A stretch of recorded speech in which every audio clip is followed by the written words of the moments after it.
Alright, it's been a full week. Now we've got all our stumps in this new area, living and kitchen.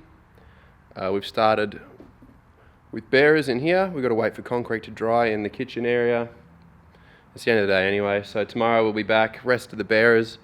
We'll do all the joists and then chipboard on top of the joists. Yeah, plaster's off. Plumber's been doing his thing. So here's the master and the ensuite. Now the ceiling had to come down in the cellar, but we've got our waste and water roughed in, sorta. I think we're going to go with new floors in here, so we won't be denailing. We might just re-floor the whole thing from top to bottom. But yeah, this is how we stand. And the only room up this way that's changed is this bathroom's also been roughed in with the plumber. Plaster's come off. The stairs are obviously come down because the floor is all changing.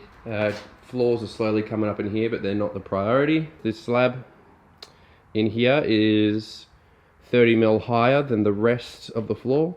We might have to grind that concrete back, ramp it up, split the difference in height, because yeah, that concrete is 30mm too high, and we've married up with everything else because the floors in these 3 rooms are staying. So we'll put our chipboard up to that.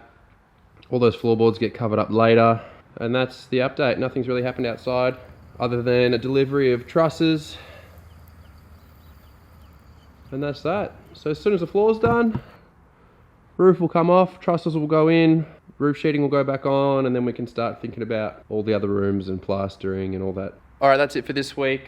Stumps are all in, some of the bearers are on, and then when we come back we'll be finishing off bearers, joists, chipboard, and then we'll be taking a look at this roof. So hope you're enjoying this, and subscribe if you want to follow along, and we'll see you next time.